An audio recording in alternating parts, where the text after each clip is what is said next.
Hi friends, welcome back to my channel. இன்னைக்கு நம்ம வீடியோல குழந்தைகளுக்கு பிடிச்ச டேஸ்ட்ல ஈஸியான கூடவே ரொம்ப ஹெல்தியான ஒரு ரெசிபி தான் பார்க்க போறோம்.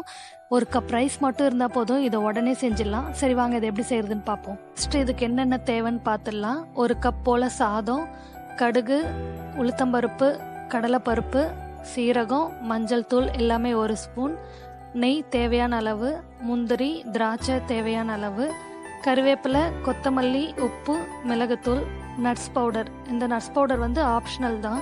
இந்த நட்ஸ் பவுடரில் நான் பாதாம், முந்திரி, பிஸ்தா மூணுத்தையும் வந்து நல்லா ட்ரை ரோஸ்ட் பண்ணிவிட்டு மிக்சியில் போட்டு பவுடர் பண்ணி வச்சுருக்கேன். இதை குழந்தைங்களுக்கு பால் அப்புறம் அவங்க ஃபுட்டில் எல்லாத்துலேயுமே மிக்ஸ் பண்ணி கொடுக்கலாம். இது வந்து ஒரு நல்ல வெயிட் கெயின் கொடுக்கும். இந்த நட்ஸ் பவுடர் எப்படி ப்ரிப்பேர் பண்ணுறது அப்படின்னு வீடியோ உங்களுக்கு வேணும்னா கமெண்ட் செக்ஷனில் கமெண்ட் பண்ணுங்கள்.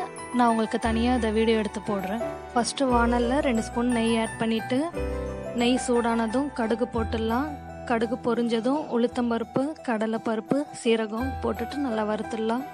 அப்புறம் கொஞ்சமாக கருவேப்பிலை, கொஞ்சம் மஞ்சள் தூள் ஆட் பண்ணிக்கலாம். இதில் முந்திரி ஆட் பண்ணிக்கலாம். முந்திரி செவந்ததும் திராட்சை, அப்புறம் எடுத்து வச்சிருக்க சாதம் ஆட் பண்ணிவிட்டு நல்லா மிக்ஸ் பண்ணி விட்டுக்கலாம். இப்போ சாதத்துக்கு தேவையான அளவு உப்பு, காரத்துக்கு வந்து மிளகுத்தூள் ஆட் பண்ணுறேன். அப்புறம் நட்ஸ் பவுடர் ஆட் பண்ணிவிட்டு நல்லா மிக்ஸ் பண்ணி விட்டுடலாம். இது வந்து என் பொண்ணுக்கு ரொம்ப பிடிச்ச ஃபுட்டு.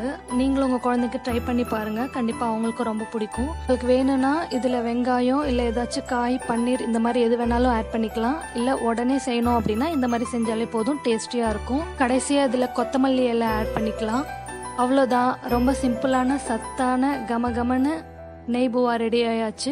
நீங்களும் இதை கண்டிப்பாக ட்ரை பண்ணி பார்த்துட்டு எப்படி இருந்ததுன்னு கமெண்ட் பண்ணுங்கள்.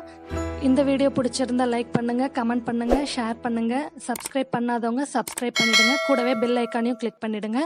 தென் தேங்க்யூ. பை ஃப்ரம் தீக்ஷிஸ் மாம்.